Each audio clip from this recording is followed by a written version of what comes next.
Could Jaire Alexander be on his way to Seattle after being released by the Green Bay Packers on Monday? Welcome into this edition of Seattle Seahawks Today, powered by Chat Sports. I am your fearless leader, Tyler Jones, here with you. Thanks for joining us. Happy Monday, everybody.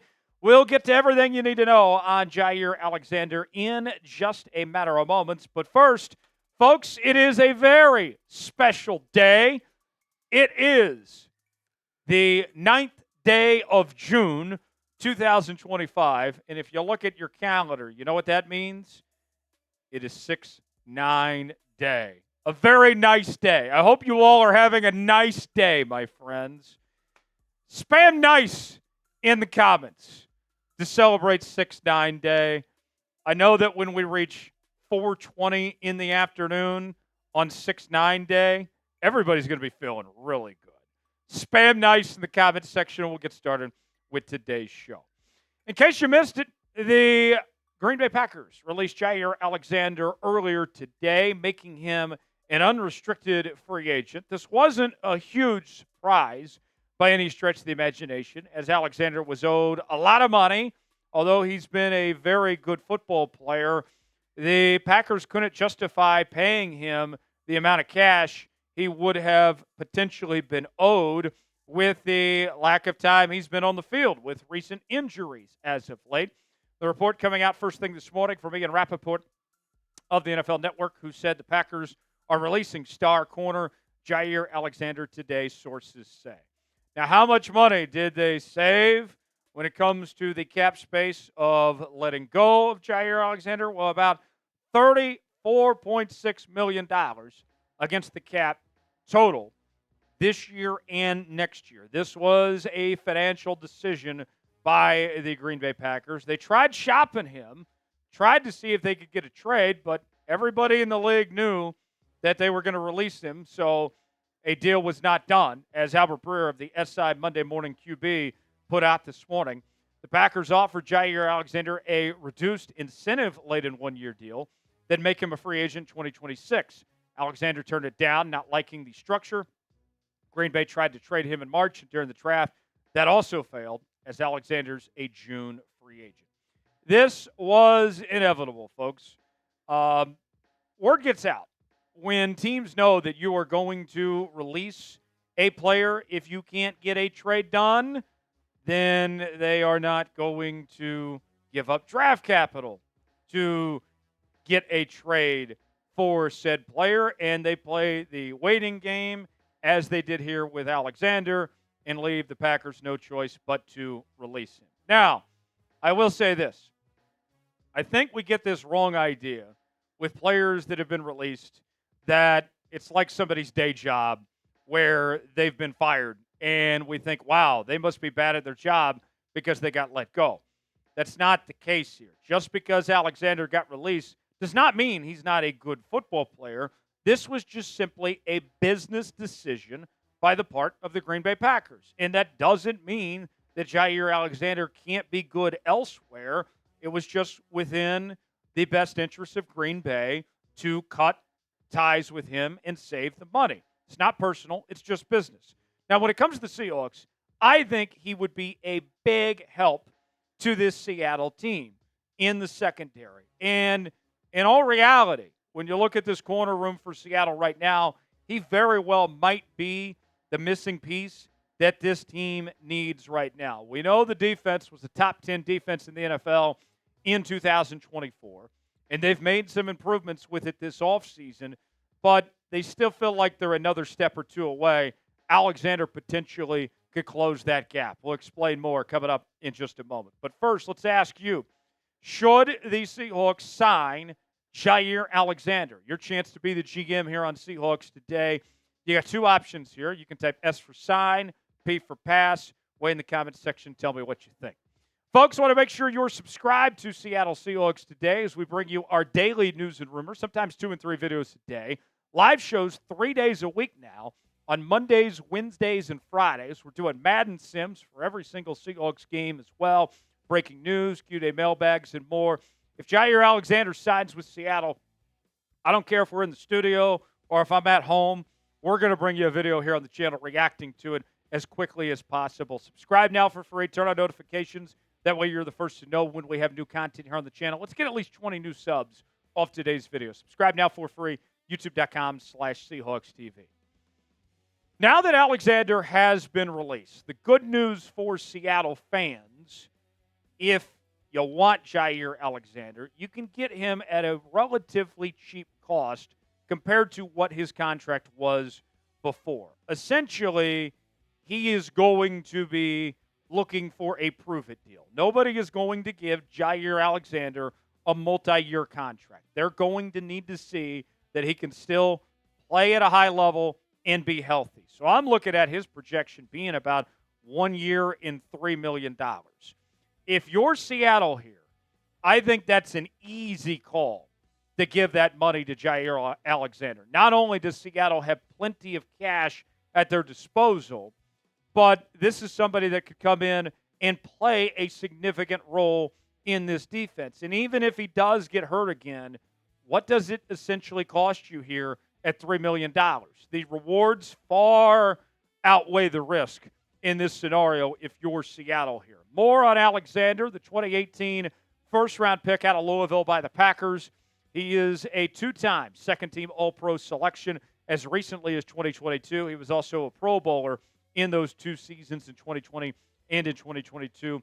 As a rookie, he was named to the Pro Football Writers Association's All-Rookie team.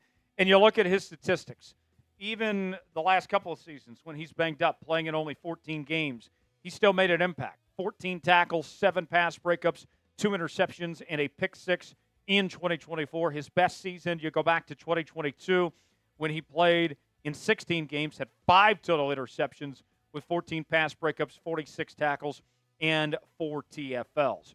His coverage stats last season, his QB rating allowed was a little high at 86.9, but his completion percentage allowed was fine at 56.7, gave up 231 yards and allowed 3 touchdowns. Now, we would be remiss if we didn't talk about the health. And let's be frank here for a moment, folks. As you get older, the injuries usually don't get better. One could argue maybe it's been bad luck for Jaire Alexander, but it doesn't seem promising that things are all of a sudden going to turn a corner here. Alexander has missed a total of 20 regular season games in the last 2 seasons. And that is not ideal for any team looking to give him a big role within their defense and expecting him to still be a top corner. I think he's still a top corner in this league. What do you think? Be honest with me. Is Jaire Alexander still one of the best in football? Type Y for yes, in for no. Chime in the comment section and tell me what you think. Got some new merchandise on sale now for Seahawks fans as we have a Nike Seahawks t-shirt on sale for just $15.99.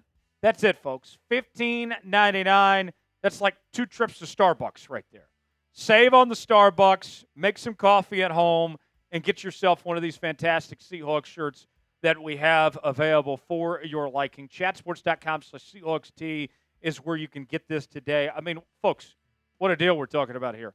A Seahawks shirt that's a Nike shirt, and it's on sale as well. We got all sizes available for you, all sorts of different options to your liking. We also have other Seahawks merchandise at that same link as well. Go see for yourself now. Chatsports.com/SeahawksT to get yours today. That's chatsports.com/SeahawksT. Link is in the comments and description of today's video. Now back to Seattle, how this relates to where Jaire Alexander could fit in. Josh Jobe has made a return on a very cheap 1-year, $2 million contract. And the reality is that we don't have a large sample size on Josh Jobe. That he was a practice squad player, a backup for most of his career until recently. And he did a decent job stepping in, all things considered, especially from being a practice squad player. But there was a lot of peaks and valleys still with Josh Jobe. And the reality is he needs competition. That's not to say I'm not upset that Josh Jobe is back. In fact, I'm actually happy that Josh Jobe is back. But I personally don't feel comfortable with the idea of Josh Jobe starting all 17 games of the regular season. I would feel much more comfortable if Josh Jobe was one of your backup corners. And, let's face it, the reality is Jaire Alexander, in all likelihood, probably wouldn't play all 17 games. Let's just say, for this exercise, what if you get 12 games out of Alexander and 5 out of Josh Jobe?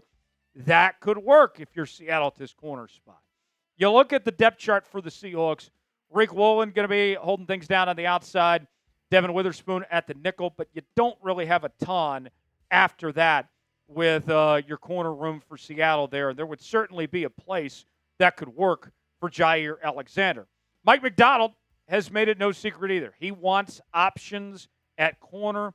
This goes back to his DNA from his days with the Baltimore Ravens when he was the defensive coordinator working with Ozzie Newsome. He said this shortly after Seattle announced that they were re-signing Josh Jobe. A wise man once said, you can never have too many corners. It might be Ozzie Newsome that said that, and he's right. We need to create more competition in the defensive backs room, especially at corner. Josh knows that when he signed up. But really, really excited about Josh just taking his career to the next level and how he competes. One thing that Josh does a great job of is just the day in, day out process of how he approaches his job, his responsibilities, how he studies. Personally, I think Jaire Alexander is a better player than Josh Jobe. I don't think that's a hot take that's going to catch anybody off guard, but that doesn't mean that there's not a spot for both of them within this defense. I would sign Alexander in a heartbeat, have Jobe be the backup, potentially step in for Alexander or Witherspoon or Woolen, either one, and all of a sudden you could be in good shape. Pick one to start. Which one would you rather have starting an outside corner? Jaire Alexander or Josh Jobe? Type JA for Jaire Alexander. Type JJ for Josh Jobe. Weigh in the comments section and let us know what you think. The truth of the matter when it comes to this Seahawks secondary right now, specifically in the corner room, there is a depth issue right now. You are one player away, injury-wise, from having some serious problems. Or if just one player struggles, then you're searching for answers here. You add in Alexander, and all of a sudden, this could be the missing piece for this Seahawks defense. I think we all feel pretty good about this Seahawks defense. They are building this team based on their defense. But with that said, do you want to just be a good defense or do you want to be an elite defense? And we know that they've done their homework. They've looked at Rasul Douglas. They've looked at bringing back Shaq Griffin, among others out there. Jaire would be better than all those guys. And I think it could take this defense to that next step from good to great. I personally think you need to make one more move, whether it's adding another corner or maybe it's a defensive end, whatever it may be. I think you would be in good shape to really take this defense up another notch and really explode this thing to the next level. And Jaire Alexander would be a great fit. Folks, thanks for watching. If you made it to the end of today's video, that means you're a real member of the 12s. Spam 12 in the comments section. I'm Tyler Jones. Thanks for joining us. We'll see you next time here on Seahawks Today.